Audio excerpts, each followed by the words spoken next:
નમસ્તે વિદ્યાર્થી મિત્રો, ધોરણ 6 સામાજિક વિજ્ઞાનમાં આપણે અલગ અલગ એકમોનો અભ્યાસ કર્યો છે. એમાં છેલ્લે આપણે નકશો સમજીએ એ એકમનો અભ્યાસ કર્યો. એમાં પણ નકશાના વિવિધ પ્રકાર એનો અભ્યાસ કર્યો.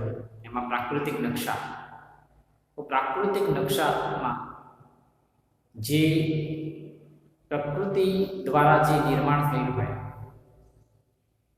એ જે બધી બાબતો આવે છે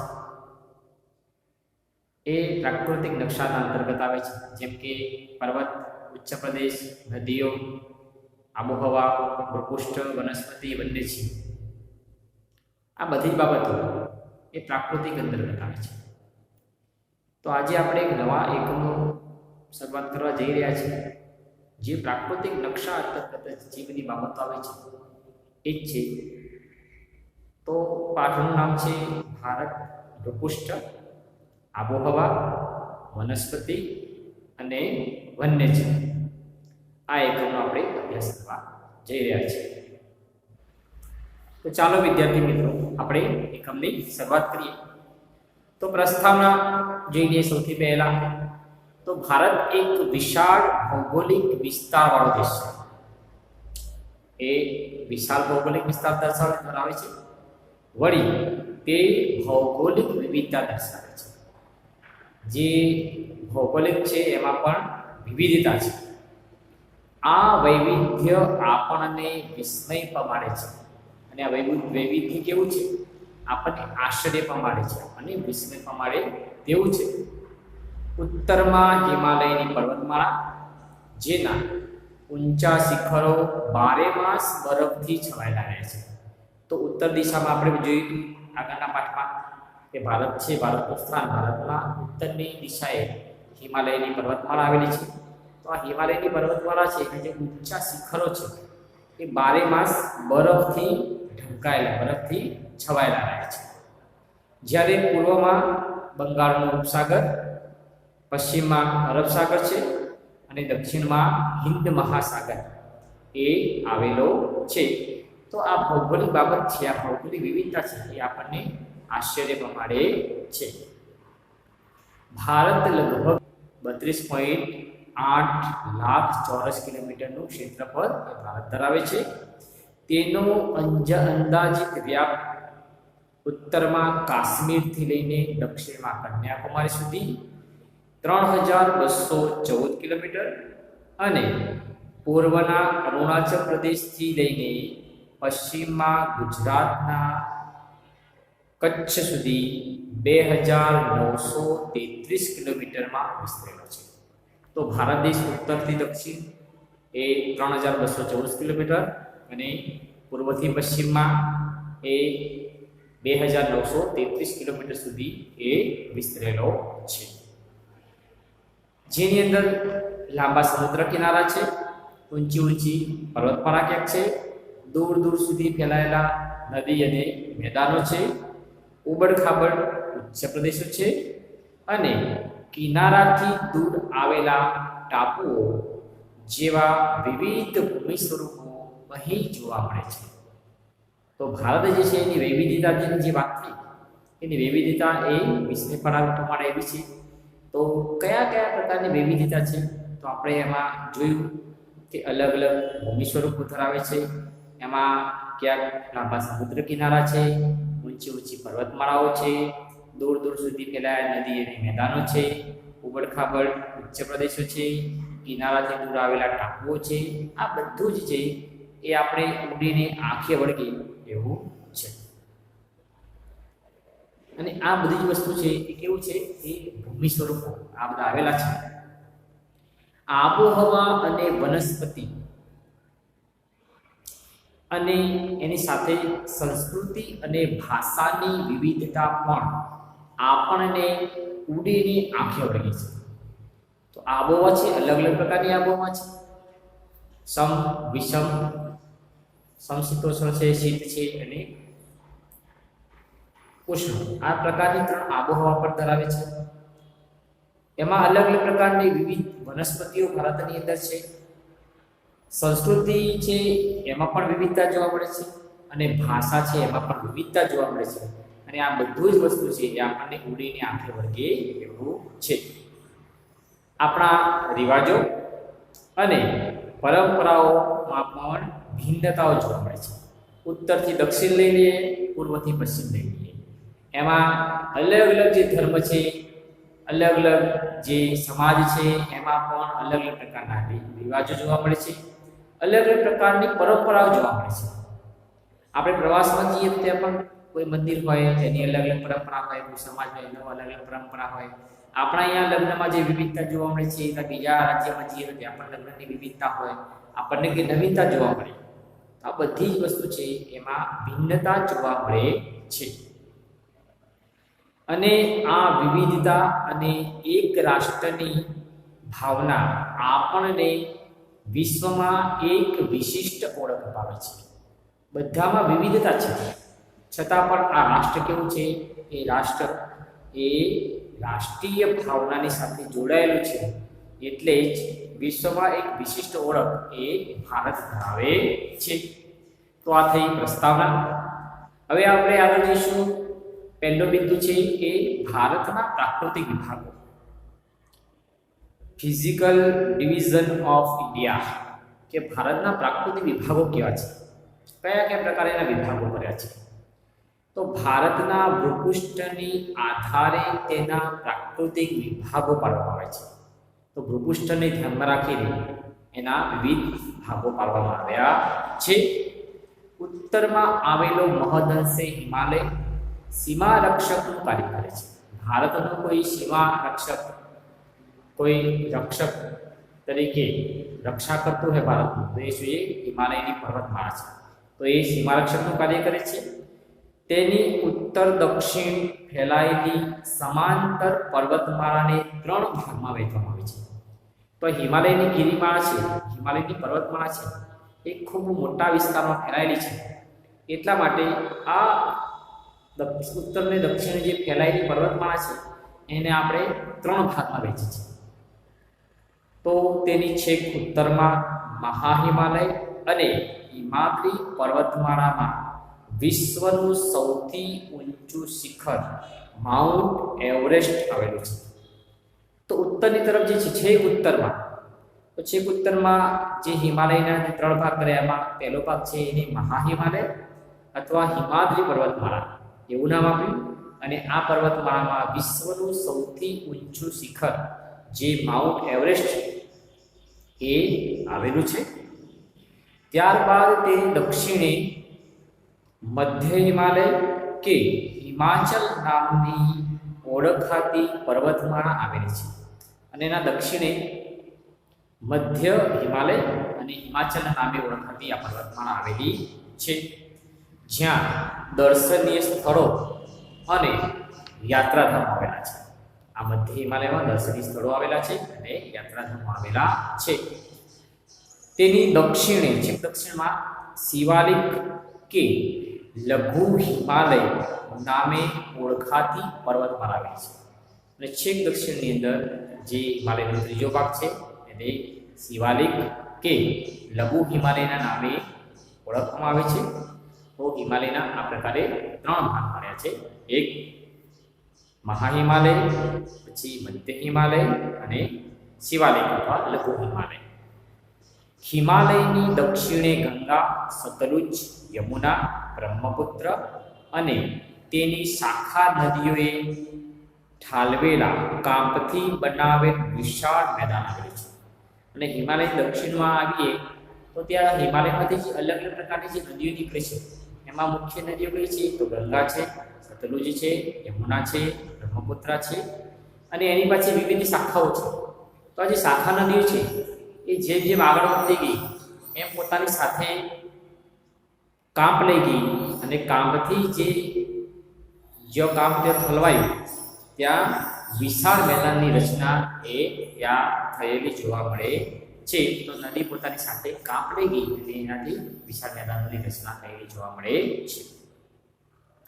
આ નદીઓથી બનેલા મેદાન સમતલ અને ખેતી માટે ફળદ્રુપ ઉપજાઉ જમીન ધરાવે છે. અને આ કાપથી આ નદીઓનું જે કાપ છે એનાથી જે મેદાનો બન્યા છે એ મેદાનો કેવા છે તો સમતલ છે અને ખેતી માટે ફળદ્રુપ એ ઉપયોગી ઉપજાઉ જમીન ધરાવતા છે. એટલે આ જમીન કેવી છે એ જમીન ફળદ્રુપ બનેલી છે. ત્યાં વધુ ખેત ઉત્પાદન થતું હોવાથી મેદાનોમાં ગીચ વસ્તી જોવા મળે છે. અને એ જે વિસ્તાર છે ત્યાં ખેતી વધુ પ્રમાણમાં થાય છે, ખેતી સારા પ્રમાણમાં થાય છે, તેથી ત્યાં વસ્તીની ગીચતા વધારે જોવા મળે છે. ભારતના પશ્ચિમ ભાગમાં ભારતીય મહામરુસ્થળ આવેલું છે. અને ભારતનો જે પશ્ચિમ ભાગ છે એ આપણો જે ગુજરાતનો ભાગ છે એ આ ગુજરાતનો ભાગ છે એમાં ભારતીય મહામરુસ્થળ આવેલું છે. મહામરુસ્થળ એટલે જ્યાં રણ પ્રદેશ છે, કચ્છનું રણ, એથી ઉપર જઈએ તો પછી પાછું રાજસ્થાન પાકિસ્તાનનો જે છે એ આખો બધો રણ પ્રદેશ આવેલો છે. એટલે ભારતીય મહામરુસ્થળ પશ્ચિમ ભાગમાં આવેલું છે. ત્યાં ગરમી વધારે તથા વરસાદનું પ્રમાણ નહિવત હોય છે. અને આ મહામરુસ્થળ જ્યાં રણ હોય ત્યાં ગરમી ખૂબ પડે, કારણ કે ત્યાં વૃક્ષો હોય નહીં અને વરસાદનું પ્રમાણ નહિવત હોય, વૃક્ષો ના હોય એટલે વરસાદને ખેંચી પણ લાવે તો વૃક્ષો ખેંચી લાવે છે, તો વૃક્ષો ના હોય જેના કારણે વરસાદનું પ્રમાણ પણ કેવું છે ત્યાં નહિવત છે. ક્યારેક તો સળંગ 3-4 વર્ષ સુધી વરસાદ થતો નથી અને ખૂબ લાંબો સમય વરસાદ થાય છે. 3-4 વર્ષના સમયાગાળે ત્યાં વરસાદ થતો જોવા મળે છે. આ ક્ષેત્રમાં વનસ્પતિનું પ્રમાણ ખૂબ ઓછું જોવા મળે છે. વરસાદ જ ના પડતો હોય, પાણી ના હોય, ત્યાં પ્રકારે કેવું છે ત્યાં વનસ્પતિનું પ્રમાણ પણ કેવું હોય છે ત્યાં ઓછું પ્રમાણ હોય છે. તો આપણને ખબર છે કે જ્યાં રેતી વિસ્તાર હોય, રણ વિસ્તાર હોય ત્યાં મોટા ભાગે કયા પ્રકારના વનસ્પતિ જોવા મળે છે? મોટા ભાગે બાવળ, થોડ એ પ્રકારની કાંટાળી વનસ્પતિ વધારે પ્રમાણમાં જોવા મળે છે. ઉત્તરના મેદાનોની દક્ષિણે ઊંધા ત્રિકોણાકારે દખ્ખણનો ઉચ્ચ પ્રદેશ આવેલો છે. અને ઉત્તરના જે મેદાનો છે એ દક્ષિણ દિશામાં આપણે જઈએ તો ઊંધા ત્રિકોણાકારે દખ્ખણનો ઉચ્ચ પ્રદેશ કહી શકાય. દખ્ખણનો ઉચ્ચ પ્રદેશ આવેલો છે. તેનું ભૂપૃષ્ઠ સમતલ નથી. તેના કેટલાક ભાગો ઊંચા તો કેટલાક ઓછી ઊંચાઈ ધરાવે છે. આ દખ્ખણનો જે ઉચ્ચ પ્રદેશ છે એની જમીન સમતલ નથી, તો કેવું છે ઉબડ ખાબડવાળું છે. એટલે ક્યાંક એ એના જે ભાગો છે ઊંચા છે, ક્યાંક એના ભાગો કેવા છે ઓછી ઊંચાઈવાળા છે. અહીં ઘણી પર્વતમાળાઓ અને પહાડી વિસ્તારો આવેલા છે. તો આ પ્રકારનું હોય જ્યાં ઊંચી પર્વતમાળા હોય, નીચા હોય, તો ત્યાં મોટા ભાગે શું હોય તો પર્વતમાળા હોય અને પહાડી વિસ્તારો આવેલા હોય છે. જેમાં દુનિયાની સૌથી પ્રાચીન પર્વતમાળા અરવલ્લી જે આ ક્ષેત્રની ઉત્તર પશ્ચિમે આવેલી છે. એટલે વિશ્વની જે પ્રાચીન પર્વતમાળા જે કહી શકાય જેનું નામ છે અરવલ્લી, એ અરવલ્લીની પર્વતમાળા આ ક્ષેત્રની ઉત્તર અને પશ્ચિમે આવેલી છે. દખ્ખણના ઉચ્ચ પ્રદેશથી ઉત્તર અને પશ્ચિમમાં અરવલ્લીની પર્વતમાળા આવેલી છે. આપણને ખબર છે અરવલ્લીની પર્વતમાળામાં શું છે, તો અરવલ્લીની પર્વતમાળા આપણે જઈએ તો અંબાજી વગેરે જે આવે છે એ અરવલ્લીની પર્વતમાળામાં આવે છે. તેની દક્ષિણ પૂર્વમાં વિંધ્યાચલ અને સાતપુડાની પર્વતમાળાઓ આવેલી છે. અને દક્ષિણ અને પૂર્વમાં જઈએ તો દક્ષિણ પૂર્વના ભાગની અંદર વિંધ્યાચલ પર્વતમાળા અને સાતપુડાની પર્વતમાળા આવેલી છે. પૂર્વથી પશ્ચિમ તરફ વહીને અરબ સાગરને મળતી નર્મદા અને તાપી, વિંધ્યાચલ અને સાતપુડાની પર્વત શ્રેણીમાંથી વહે છે. અને પૂર્વ દિશાથી લઈને પશ્ચિમ દિશા તરફ અરબ સાગરને જે નદી મળે છે એમાં નર્મદા અને તાપી, આ તાપી નદી જે છે એ વિંધ્યાચલ અને સાતપુડાની જે પર્વત શ્રેણી છે એમાંથી એ વહેતી આપણને જોવા મળે છે. તો પ્રશ્ન પૂછાય કે નર્મદા અને તાપી નદી કઈ પર્વતમાળામાંથી વહેતી જોવા મળે છે?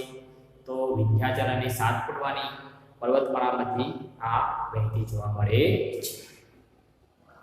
દક્ષિણના ઉચ્ચ પ્રદેશની પૂર્વ ઘાટીમાં પૂર્વ ઘાટ અને પશ્ચિમ દિશામાં પશ્ચિમ ઘાટ આવેલો છે. જે દક્ષિણ છે, દક્ષિણનો જે ઉચ્ચ પ્રદેશ છે, એ ઉચ્ચ પ્રદેશની પૂર્વ બાજુ જઈએ તો પૂર્વમાં પૂર્વ ઘાટ આવેલો છે અને પશ્ચિમમાં પશ્ચિમ ઘાટ આવેલો છે. જે પૈકી પશ્ચિમ ઘાટ, પશ્ચિમનો જે ઘાટ છે એમાં સળંગ, જ્યારે પૂર્વ ઘાટ એ તૂટક તૂટક છે. પશ્ચિમનો ઘાટ કેવો છે? સળંગ છે અને પૂર્વનો ઘાટ કેવો છે? એ તૂટક તૂટક આપણને જોવા મળે છે. આ ઉચ્ચ પ્રદેશો જ્વાળામુખીથી બનેલા હોવાથી તે ક્ષેત્રોમાં ખનિજો વિપુલ પ્રમાણમાં મળી આવે છે.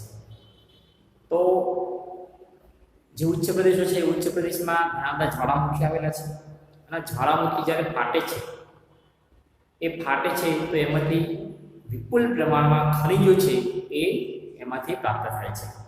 તો આ જ્વાળામુખીમાંથી બનેલા જે ઉચ્ચ પ્રદેશો છે એ માંથી વિપુલ પ્રમાણમાં ખનિજો પ્રાપ્ત થાય છે.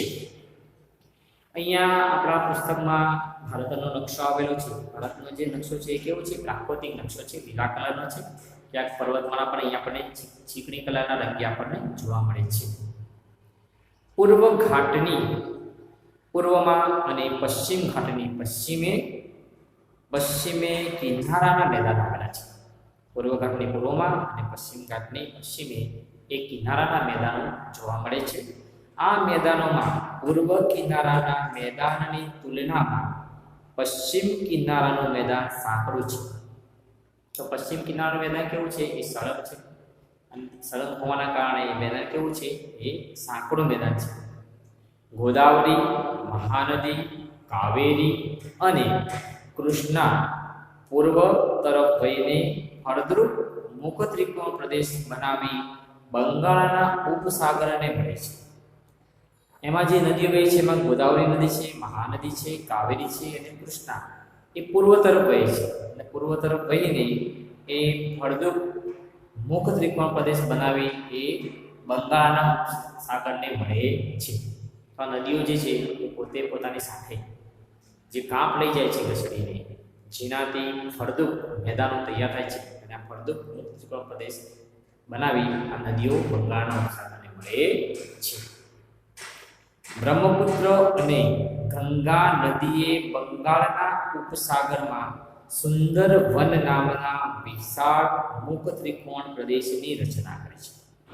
અને બ્રહ્મપુત્રા નદી છે અને ગંગા નદી છે, આ બંને નદીઓ છે એને બંગાળનો ઉપસાગર જે પૂર્વમાં આવેલો છે ત્યાં સુંદરવન નામનું એક વિશાળ મુખ ત્રિકોણ પ્રદેશની રચના આ બંને નદીઓએ કરેલી છે.